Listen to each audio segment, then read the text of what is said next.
Hey everybody, welcome back to part two of our E3 post-conference talks. I'm Terrell, this is my buddy Alex. We're going to talk today on this video about the Microsoft and Sony conferences. So let's start off with Microsoft. What did you think? Overall presentation of the show, what did you think? Overall presentation, I was pretty happy. There's a few things that I would have liked to see, but everybody always dings them for, games. They never do that. And, they showed an hour and a half of games, during their conference. And so, while there's still a little bit of the lackluster from some big AAAs, we'll get into, a few in a bit, but I think that kind of puts the games argument to rest. Yeah, that's been Microsoft's biggest deal for several E3s where, hey, we're going to focus on Kinect and its abilities. Hey, we're going to focus on this piece of hardware. We're going to focus on this random thing that nobody cares about. This was, they took the feedback of the gamers and said, you know what? You want games? Here's game. Yeah. Now, that being said, the biggest downfall, in my opinion, of that approach was the fact that they weren't real clear on the wording of this is a launch exclusive, this is a complete exclusive, this is exclusive.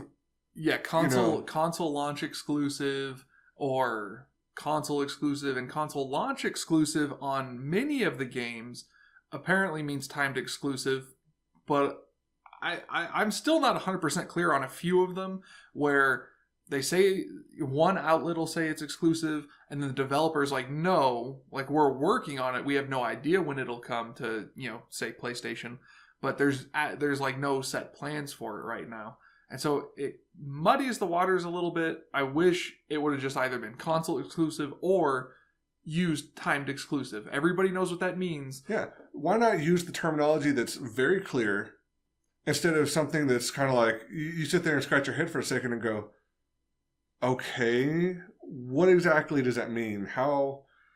I don't know. It just feels like we need more detail on that. It does, but one of the first games that they showed, after talking about some of the Xbox One X stuff, was Forza 7. And I'm not big on racing games. I'm really not. Like, I play Forza Horizon 3 a little bit just because that's not really a traditional racer. And I enjoy that kind of exploration more, but few things show off and demo better than a racing game. Yeah, I'm the same way. I really haven't been big on racing games almost ever. I mean, even going way back to F-Zero. I mean, I played it some, but it was never like my big game. I do love me some F-Zero. But you're right. There's some very, very good footage about, hey, here's what 4K means. Here's how we've developed it on Scorpio. And man, it was beautiful. Well, in that trailer, I recently upgraded to a 4K, and I started watching some of that content in 4K, and it is, the trailer is gorgeous no matter what you're watching it on, but when I saw that in 4K, it's just, taking it to a whole nother level, and it sucks because it's so hard to, some of the 4K and HDR stuff, you can't really advertise, you can't show trailers of. Right, you don't get the HDR. But once you see it, it's really, the differences are night and day and very readily apparent, which is really cool. And, if they put out a demo for Forza 7, I'll probably get that and just run it for a little bit, but I don't see myself actually purchasing that game. Same here. Again, it's a great way to show it off, but it's just not my cup of tea. For those racers out there, I'm sure they're going to buy it and really enjoy it, but it just won't be us. Yeah. Now, shortly after that, there was something that I was not expecting, and from everything I've seen, really nobody was expecting. But PlayerUnknown's Battlegrounds is going to be coming to Xbox. That's one of the ones where there's some confusion between the exclusivity, but the developers have come out and said one of the reasons that they really were excited about doing it with Microsoft is since Microsoft has a game preview program, they can put the game out there without it being fully finished. And that's still a game in progress. Every couple of weeks, every month, they're still deploying updates. They're making changes. They are still building the game. And so while they didn't give any sort of dates on when we can expect it or see it, in theory, if they could get it out in the game preview program, they might be able to get it up there before too much time passes. And this is one that has already been released on PC, but not being huge PC gamers, we hadn't heard much about it. But since then, you've purchased it on PC. Yes, after all the talk, after everybody was discussing it, I picked it up on PC, and it is slowly consuming my life. I mean, almost every night for this whole past week, I've been up till about 2 a.m. playing, and it's so intense. It's so fun. People are like, oh, it's just one map. How wouldn't you get bored? Pretty quick? No. There's a million ways for those battles to play out, depending on 100 people land in a map, and within the first 5 minutes, a giant circle appears. And you have to be in that circle in the time period, or you'll start, getting damaged by this like poisonous fog. And every, so many minutes, the circle gets smaller and it forces everybody into kind of a proximity. And so there's a lot of strategy over where you land, what kind of gear you're picking up. And some rounds you get lucky. You find all the gear you need. You find backpacks. You find armor. You find, high power scopes on some rifles and stuff. And other rounds, you're running around just happy to have a pistol. So sort of Hunger Games-y with guns. Yes, that's a very accurate description. And I'll be curious to see how it maps to a controller. There are quite a few buttons and commands that you end up doing in that game. And for example, like if you're running through looting stuff, it's really easy to just hit tab and then drag items over with a keyboard. And you don't want to be out standing still very long in that game. And so as long as they can adapt that to a controller where you don't have to stop for a minute at a time to loot and change gear over, I mean, I can't wait to play it on Xbox as well. And it's not the most graphically demanding game. So it shouldn't have any issues running, in my opinion, the same way it does on PC.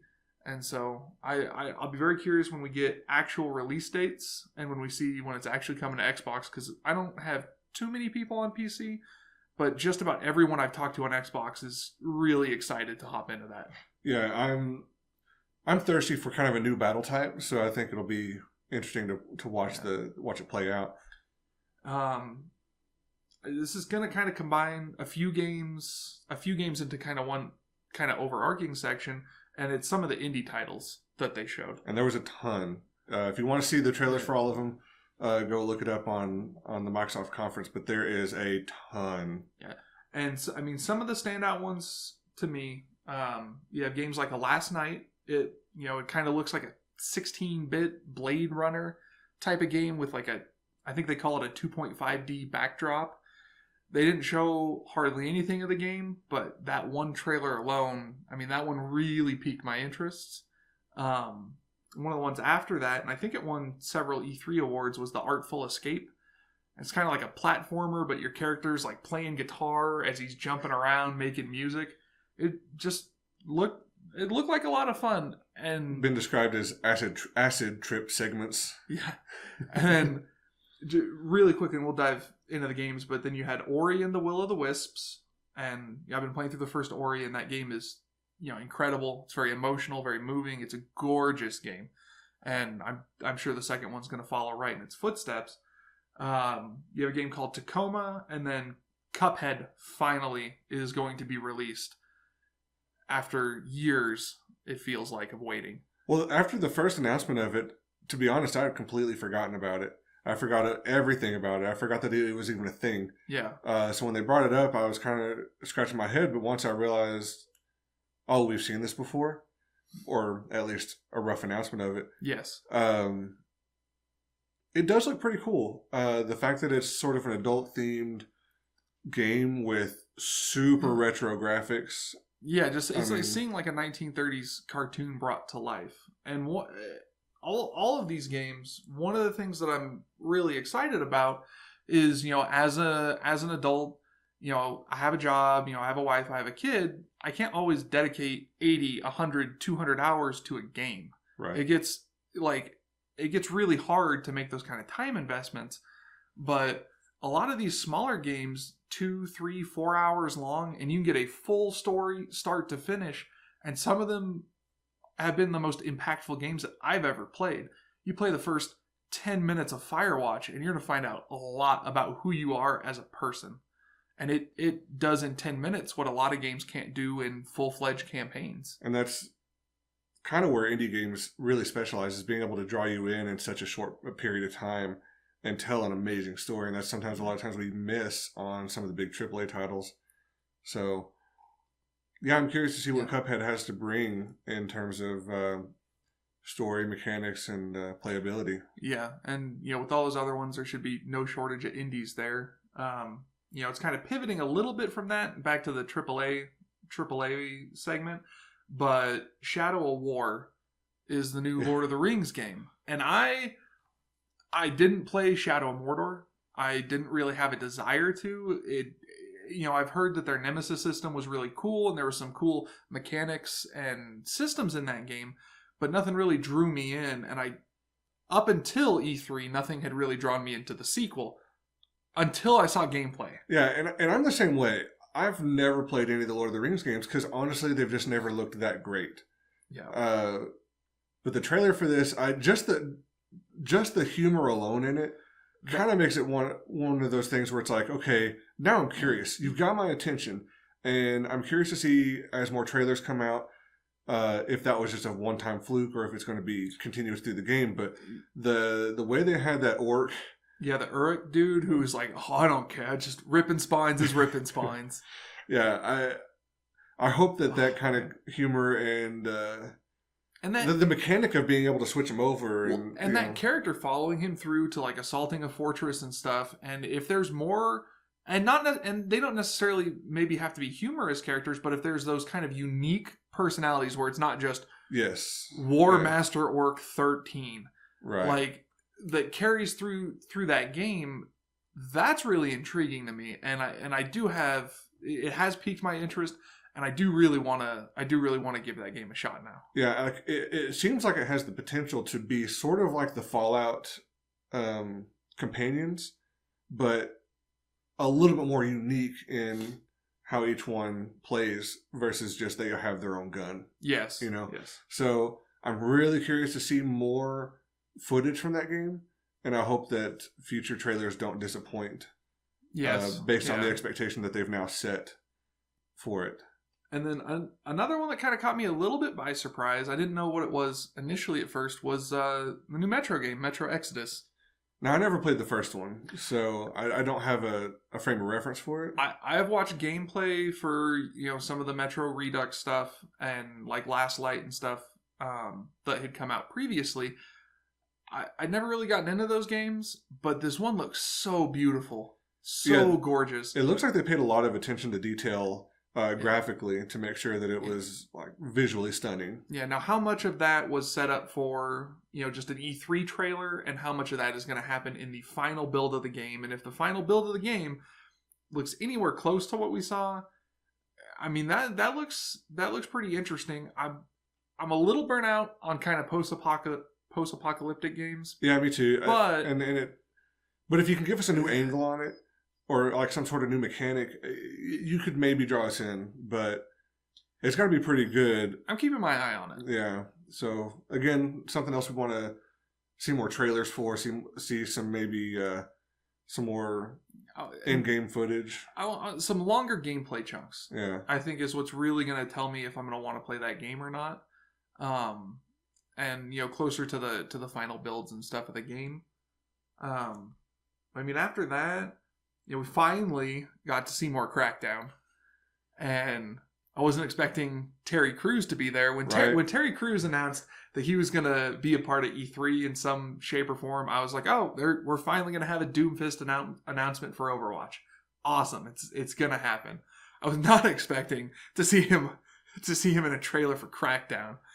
Much less, I know there's some confusion at first, but I think he's a playable character in that game also. And so running through a city, blowing up buildings, taking people out as Terry Crews, that I really did enjoy Crackdown 1. It got a lot of flack for being the game that you got with the Halo 3 beta, but it was shockingly good. I never really played the second one a whole lot, but the first game was really fun, jumping around the city, gathering all the orbs, cleaning out the bases and stuff, and you really felt like a superhuman almost. And they say on this one that it's going to be enhanced for Xbox One X. Again, when they say enhanced, I'm really curious to see what all they mean by it. Is it just going to be increased frame rates? Is it going to be better textures? I'm just really curious to see. We didn't see too much on this. If you remember, the first time they showed it, one of the biggest things that they talked about was destructibility, specifically in multiplayer. But in single player, if having it on the One X increases the kind of stuff that you can blow up and maybe tear entire buildings down, that's kind of intriguing because it's not a very graphically impressive game. And to be fair, I don't expect it to be. It's Crackdown. I'm not playing Crackdown to have cutting edge graphics. I'm playing Crackdown to blow stuff up. And so if they get some really cool destructible environments out of that extra power and extra development time, that could be a whole lot of fun. Yeah. Real quick, Dragon Ball FighterZ Z. I've never played any of the Dragon Ball games because, again, they always looked like cheap, kind of... I played some of the Budokai games. Easy fighters. But this one actually looked more appealing. It looks like maybe the mechanics might be a little bit better. The graphics looked a little bit better. It looks incredible. It looks like you're playing the anime, and I know I'm not the first person to say that, but at the same time, I just suck at fighters. I really do. I've never been able to wrap my head around some of those combos and like the twitch reflexes for blocking and stuff. So that's why I never really gotten to like the Injustice games. I've never played Mortal Kombat or Tekken a whole lot. This game looks interesting enough.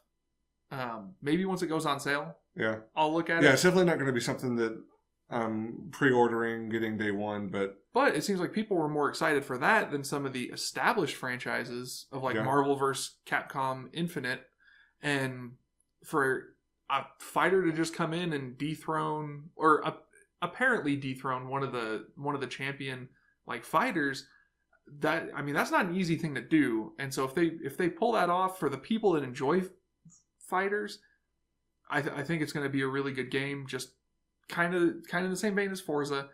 It's just not really for me, but I can understand why people would like it. Sure. Now, Sea of Thieves. I've been excited for so long for this game.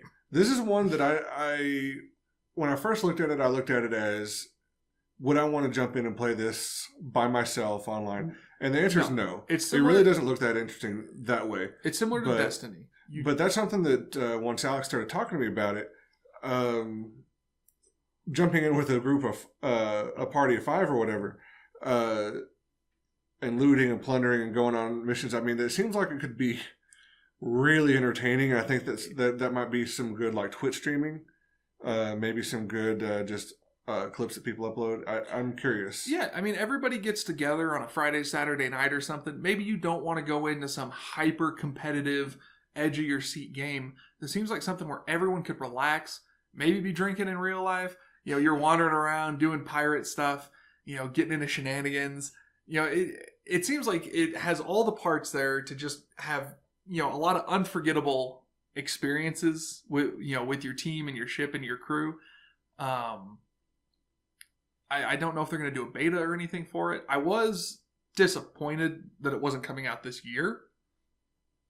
But I think it said as spring 2018. It's not too far off. That time slot is getting kind of full already with games.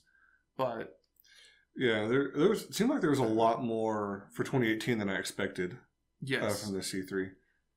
And but again, Sea of Thieves is one of my most anticipated games. Sure. Just because I can see the amount of fun that people could have, playing that game. And one of the final games that Microsoft was showing off, I know it was teased at the end of the EA conference, but Anthem looks beautiful. And it seems like, this was their A team, and this is the treatment that Mass Effect should have gotten. Yes. Because it looks very polished. Graphically, there was no disappointments, at least in the gameplay and trailers that we saw.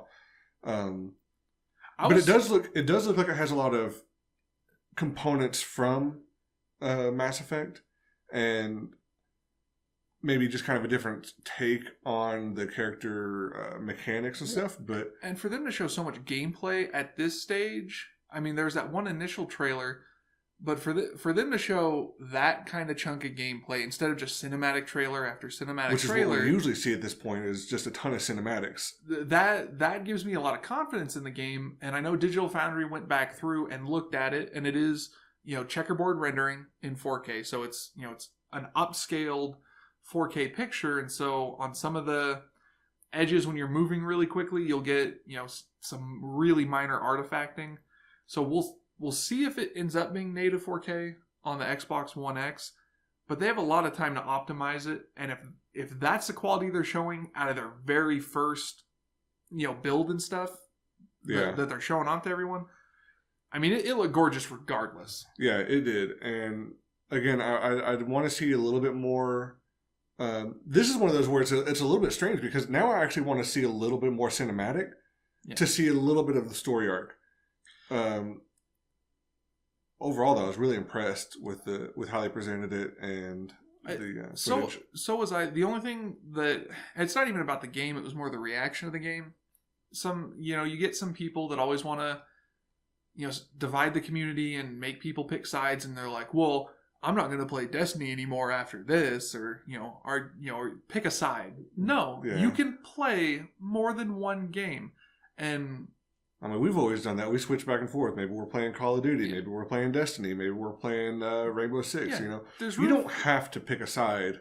You don't even have to pick a console if you don't want. But I mean, and Anthem looks gorgeous, looks amazing. But part of it is having everything cranked up that high. I have serious reservations that it could have any sort of lasting, PvP mode, or a super involved, maybe like raid mechanic, which is fine. That game doesn't need to. It does something different. And, I play Destiny for the reasons I want to play Destiny, and, I'll play Anthem for the reasons that I want to play Anthem. But I just don't like seeing those immediate knee-jerk reactions of like, oh, ha ha ha, Destiny's dead, or on the flip side, Destiny people, trying to say like, oh, this game's just, copying and a ripoff or this or that. There's room for more than one game in each genre, and games do different things better than others. I'm sure there's going to be parts of Anthem that are better than Destiny, and I'm sure there's going to be parts of Destiny that are better than Anthem. Time will tell, but at the end of the day, if both games are good, play both games. And chances are, being by EA, it's probably going to be a little bit better as a storyline game anyway versus a multiplayer game. Yes. So, I think that pretty well wraps up kind of the important parts, at least, of the Microsoft conference. Yeah, it's just game after game after game. So if you want, you can go look them up. A lot of trailers to go through, nearly 2 hours worth of video games, but good job Xbox, good job Microsoft for listening to the gamers and giving us games. I can't sing Phil Spencer's praises enough. He's really kind of turned that Xbox ship around. I'm excited for the future, and I know, just to throw this in as a super quick tidbit, OG backwards compatibility. Yes. Coming with a Duke controller. Yeah, the Duke controller. That is really pure looking forward to fan service, and I love it. I hope to see more stuff like that, and I can't wait till we get like a solid list of what games are supported. But just the fact that they're doing any or OG Xbox games, that's huge. Yeah. That is very huge, and Sony refuses to acknowledge that. But we'll get into that here in a second. Yeah, good job, Microsoft. Good job. Okay, so now let's move on to Sony. Overall impressions of the show presentation and content. Initially, Sony has some wonderful showmanship, opening up with like a sitar band and a waterfall doing like digital designs and stuff in it. That was awesome. It was. You do need to go look that up because it was amazing. Now, I was surprised they didn't use that for the rest of the show. Yeah, it was just for the intro part. I did kind of like, because in the years past they've done something of a similar sort where like there's a theme, and then in between the different segments they have that theme going on. Last year they had that like full orchestra, and they were playing throughout like the whole conference for different games and stuff. I thought that was a really clever idea. I guess at home we couldn't really see it as much, but I guess Sony was bringing out different, like, I don't know, props and sets depending on some of the games that were shown. Like when Spider-Man was being demoed, they brought out like a crane and stuff, and a lot of that couldn't be seen for the people at home. It's a interesting decision, but you know, getting back to like the sitar music and stuff, you know, that was for their new Uncharted game, and I've always been a huge fan of Uncharted. Never having a PlayStation for me, I've had very limited exposure to Uncharted. What I've played I really liked, and I have played Lara Croft, which uses the Uncharted engine, so I have a pretty good idea of how those games play and everything, and yeah, it did look really good, and it looks like it's going to be a good service to the fans of the Uncharted series. And it comes out soon. It comes out in August, and you know, it's, you know, I can get through it in the summer. It's not a game that's coming, you know, years away, and so, you know, I know we saw that last year, but you know, I've enjoyed everything that Uncharted's put out, so I'm sure I'm going to enjoy this one. And a lot of people are excited that it's going to have a chance to see Chloe and Nadine together. That sort of interaction between those characters is going to be really exciting. They do a great job with character development in those games, and you know, arcs and stuff like that. And again, we'll see. I know people were kind of initially concerned that it looked more like a piece of DLC for Uncharted 4 rather than a full standalone game, but I think the estimates for the campaign were about, you know, 8 to 10 hours, which is, yeah, maybe a little bit shorter, but still right at the mark. So yeah, and it's to the point where, like, for that kind of storytelling game, it's not going to drone on. It's going to be a very good telling. Trims a lot of the fat, and I'm completely on board. I'm not saying that in a negative way. That is a positive thing. I am excited for that.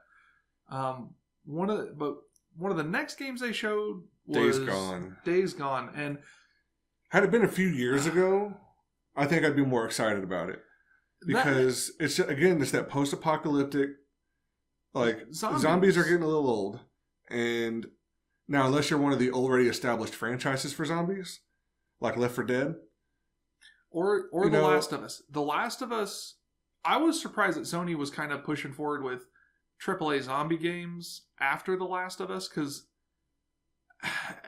again, yeah, games can do different things, but I just don't see anything that I would like in Days Gone beyond, you know, anything that would get me to play that game over, like, The Last of Us. Yeah, it's one of those, like, okay, sure, play it once, put a couple hours into it, and then you go and trade it back in. Again, it's just that zombie fatigue. The tech is cool. Having so many zombies on screen at once, you know, doing their own thing, moving in like those mobs is cool. But I don't understand anything about the characters. I don't know why I'm supposed to care about them. You know, they haven't built any of that emotional attachment, which typically for Sony AAA first-party games, they do. Like, I was kind of surprised they didn't focus more on the characters themselves. As cool as it would be to fight a zombie bear, I don't see myself picking the game up. Maybe once it goes down to, you know, $20-$30, you know, pick it up and play it then. But, man, I just have zombie fatigue. Yeah, same thing, man. Give us something else. Let's get away from some of the post-apocalyptic stuff. Get away from some of the zombies. Again, unless it's an established franchise, by all means, you're going to have your fan base regardless. But with new IPs, I mean, it's getting rough. There's just so many of the same concepts. Really would like something a little bit different. Yeah. Now, something that we haven't seen for a little while, at least, is God of War. God of War. And I absolutely loved the God of War games, not only for the gameplay. I mean, there's a few too many QuickTime events, and it sounds like they're trying to sort that out in the new one. But just the story itself of, like, you know, a half son of Zeus making a deal with the God of War and, like, seeking his vengeance and stuff. It was just a phenomenal story. And graphically impressive too. So, like, you add in a good story, you add in the good graphics, and you're going to win. Yeah, the cutscenes in the first God of War were some of those kind of on, like, Final Fantasy level, Well, yeah, the gameplay is not representative of that, but they did really high end, really expensive CG cutscenes for those games. Going back to like what Blizzard used to do, going all the way back to Warcraft, is like yes, the cinematics are always, if you do them right, you can get some real good hype for the game. Not to mention the fact that you've already established gameplay and story that's going to be good too. So, and seeing how they incorporate sort of the Viking gods and stuff, they had the world serpent Jormungandr in there. I'm curious if you'll see Thor or Odin type of deal, or maybe if that's sort of what Kratos almost became after 3. I don't know. And that interplay all the way back to last year when we first saw God of War, the interplay between him and his son seems like that's going to be a really cool story, and how the son, you actually utilize him. He helps you with stuff. He's sort of part of combat. And I'll be really curious to see how they introduce that into the game. And also interested to see how Kratos plays without his Blades of Chaos. It's such an iconic part of that character. To not have those on him, that's going to be interesting to see the route that they take. But his axe that you can throw and summon back, I'm sure it's going to be fun. I'm sure it's going to be polished, and I am really excited for God of War. I think we had coming up was Detroit. Yes, Detroit Become Human. Did you play Heavy Rain? No, the other game by them. I didn't play Heavy Rain until a long time after it came out, but I really enjoyed it. A lot of quick time events, kind of like playing a movie type of deal. See, quick time events, I just don't have a hard time getting into those. It's hard. At some point, I would say play Heavy Rain just for the story, or not that this would be the ideal way of doing it. I mean, YouTube. You could always do it that way. But Detroit looks. I'm excited for it, but I think I was more excited last year. The initial trailer that they showed for that game felt, so emotional and connected. And I'm happy that we got gameplay this year, but I guess I just didn't empathize with the characters as much. And again, that's based off of a single trailer. A lot can change between now and the time the game comes out. It is a game that I do want to play. I do want to try it out, but I will need to see more. Sure. To see if it's going to be a day one purchase or not. But the lack of emotion toward the end of the gameplay and stuff, you kind of started to get that where he's holding the gun out against the cop after he killed a bunch of androids and seeing what he's going to do, how he's going to react. But yeah, that's really all I have to say on that. There's wasn't a whole lot there, but now the big one, Spider-Man. This looks like the superhero game that we have always wanted. It looks incredible.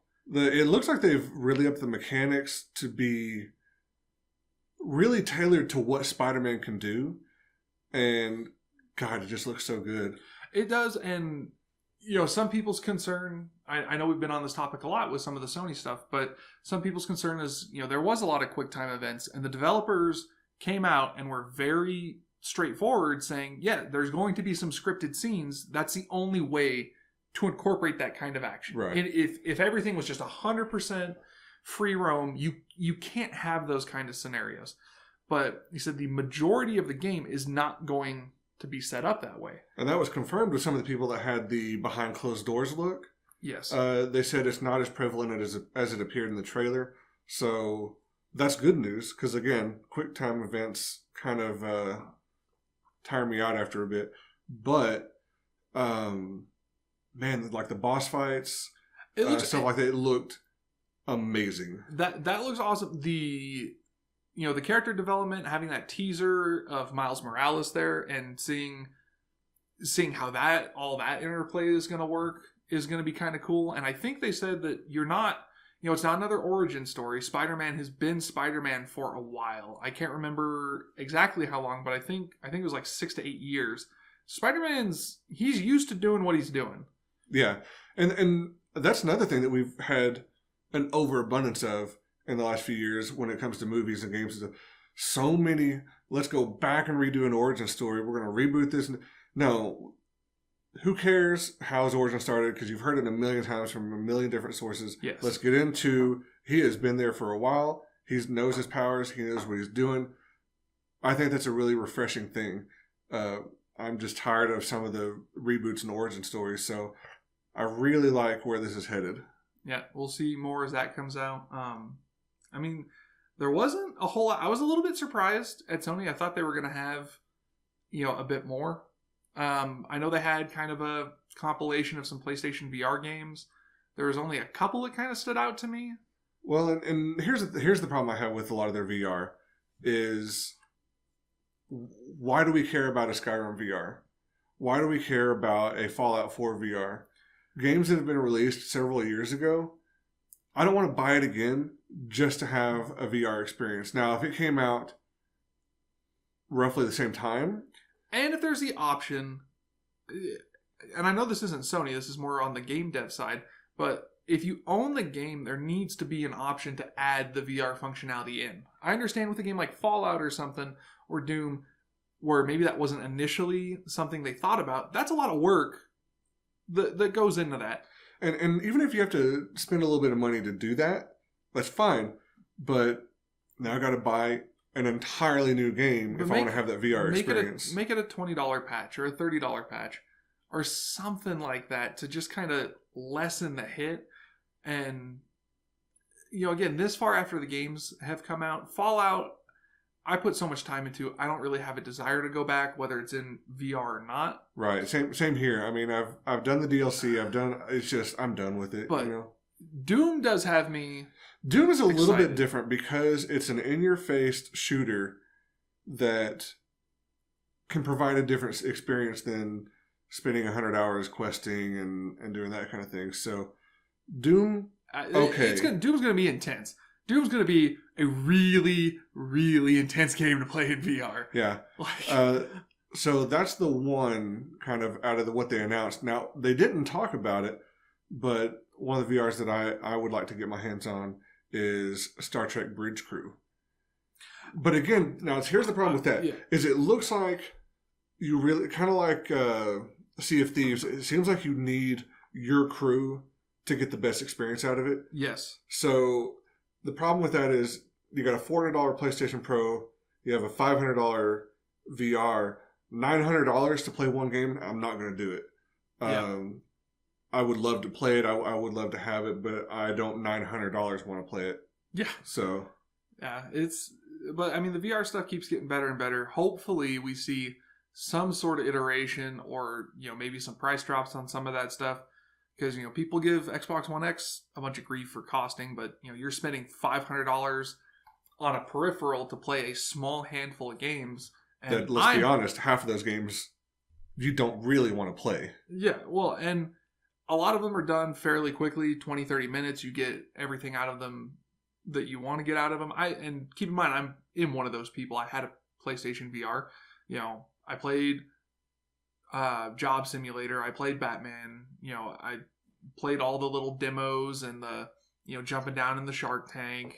I had the VR worlds and stuff. And so I played almost everything in the first few months that had come out for PSVR. And VR is really cool. And similar to 4K and HDR, it's really hard to demo. It's really hard to show a trailer and show how cool VR is going to be. But the second you do put it on, you understand immediately why people like this kind of stuff. Sure. But regardless of how much people like it, it is at this point still a major investment to do. Yeah. And if you're already spending that kind of money, it's probably worth looking into something like the Oculus or the HTC Vive on PC that's going to have a much bigger library of games and stuff. But neither here nor there. I guess in summary, I didn't hate Sony's conference. I just felt kind of lukewarm. And I don't think it's Sony's fault because you can't, everybody wants these bombshell announcements like, this and this, and there's these 10 secret projects that nobody knew about. Right. We're getting less and less of that now. Yeah, than we used to have. I mean, it was a lot of the stuff that they teased last year, and I do wish they wouldn't tease games so far in advance. But at the same time, we kind of knew that this was going to happen. All these games are still in development. None of them had come out at this point. And so, yeah, we're probably just going to see how those games are coming along. Sony's got the market cornered. They're selling 2-1 to Xbox, so they're not really in a position where they need to make these crazy kind of bombastic moves to gather people's attention. Just overall, it felt like it was lacking just something, just that one little thing to put you over the showmanship. Top. Like if they had returned with that sitar band and if they had done that in between the segments, that could have raised the energy level, made the presentation a little bit more exciting. But having started with that, we're like, oh my god, this is so good, and then it kind of starts petering out, and you're like, okay, those games were good. And I'll be honest, towards the end of the Sony conference, I was starting to get tired, and I was starting to nod off because it's okay. There's a lot of cool stuff coming out at some point in the next year or so, and some of the games beyond that, and that's cool. That's great. I want more games to do what Bethesda did with Fallout 4. I want them to announce it and be like, hey, 6 months, this game's coming out. You want to boost my excitement? Do that. Yeah. Not, hey, in a year and a half, guess what you have to look forward to? Yeah. But still, they have plenty of good games. There's a ton of good stuff coming out, but it's just kind of one of those lukewarm years. And when their past several years were so good, you kind of expect it. You can't be on fire 10 out of 10 every year. Right. Sometimes you gotta dial it back down a little bit, and we'll see what happens next year. And they may have been saving some stuff. I know they already hinted at it for the PlayStation experience. They have their own show now to demo a lot of stuff, and so they may not have wanted to show everything that they had at E3. Right. And so when the PlayStation experience happens, I expect we'll get a few more announcements there. Maybe see a bit more. Maybe we'll get a small update on Last of Us 2. I doubt it, because that game's still got to be years away. But it'd be cool to get a little something more from that. Yeah. So that kind of wraps up our talk on the Sony conference. Let us know what you think. Did we cover the points well? Did we not? Give us a thumbs up or a thumbs down. Put some comments. We'd love to go read them and reply back. You can always follow me on Twitter at ThaxCast, and you can follow Alex at the Bodom Reaper. BODOM. So stay on the lookout for part 3 of the E3 conference follow-up, where we will go over the Nintendo conference and the developer conferences as well. Yeah.